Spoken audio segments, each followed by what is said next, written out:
السلام علیکم ورحمۃ اللہ۔ اچھے پیارے پیارے بچوں، آج ہم آپ کے لیے لائے ہیں آسمان سے ایک کہانی۔ کہانی کا عنوان ہے ایک پرانی کہانی۔ اسے آپ کے لیے لکھا ہے قرۃ العین حیدر نے۔ لاکھوں برس گزرے، آسمان پر شمال کی طرف سے سفید بادلوں کے پہاڑ کے ایک بڑے غار میں ایک بہت بڑا ریچھ رہا کرتا تھا۔ یہ ریچھ دن بھر پڑا سوتا رہتا اور شام کے وقت اٹھ کر ستاروں کو چھیڑتا اور ان سے شرارتیں کیا کرتا تھا۔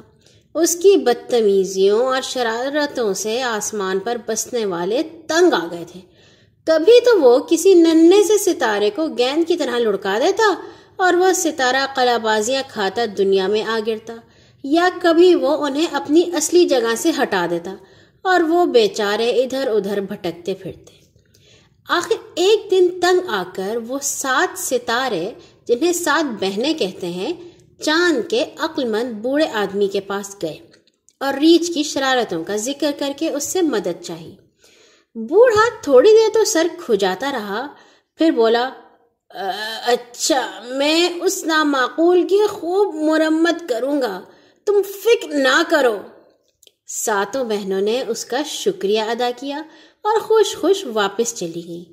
دوسرے دن چاند کے بوڑھے نے ریچھ کو اپنے قریب بلا کر خوب ڈانٹا اور کہا، اگر تم زیادہ شرارتیں کرو گے تو تم کو آسمانی بستی سے نکال دیا جائے گا۔ کیا تمہیں معلوم نہیں کہ ان ننھے منھے ستاروں کی روشنی سے دنیا میں انسان اور جہاز اپنا اپنا راستہ دیکھتے ہیں، لیکن تم انہیں روز کھیل کھیل میں ختم کر دیتے ہو؟ تمہیں یہ بھی معلوم نہیں کہ جب یہ ستارے اپنی اصلی جگہ پر نہیں رہتے تو دنیا کے مسافر اور جہاز رستہ بھول جاتے ہیں؟ میاں ریچھ نے اس کان سے سنا اور اس کان سے نکال دیا اور قہقہا مار کر بولے، میں نے کیا دنیا کے جہازوں اور مسافروں کی روشنی کا ٹھیکہ لے لیا ہے جو ان کی فکر کروں؟ یہ کہہ کر ریچھ چلا گیا۔ جانے کے بعد بوڑھے نے بہت دیر سوچا کہ اس شیطان کو کس طرح قابو میں لاؤں۔ یکایک اسے خیال آیا کہ اورین دیو سے مدد لینی چاہیے۔ اورین دیو ایک طاقتور ستارے کا نام تھا جو اس زمانے میں بہت اچھا شکاری سمجھا جاتا تھا اور اس کی طاقت کی وجہ سے اسے دیو کہتے تھے۔ یہ سوچ کر بوڑھے نے دوسرے دن اورین دیو کو بلا بھیجا۔ اس کے آنے پر بڑی دیر تک دونوں میں کانا پھوسی ہوتی رہی۔ آخر یہ فیصلہ ہوا کہ وہ آج شام ریچھ کو پکڑنے کی کوشش کرے۔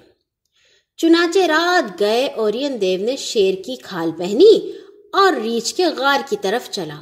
جب ریچھ نے ایک بہت بڑے شیر کو اپنی طرف آتے دیکھا تو اس کے اوسان خطا ہو گئے اور وہ ننھے منھے ستاروں سے بنی ہوئی اس سڑک پر جو پریوں کے ملک کو جاتی تھی بے تحاشا بھاگا۔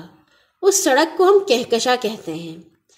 آخر بڑی دوڑ دھوپ کے بعد طاقتور شکاری نے میاں ریچھ کو آ لیا اور ان کو پکڑ کر آسمان پر ایک جگہ قید کر دیا جہاں وہ اب تک بندھے کھڑے ہیں۔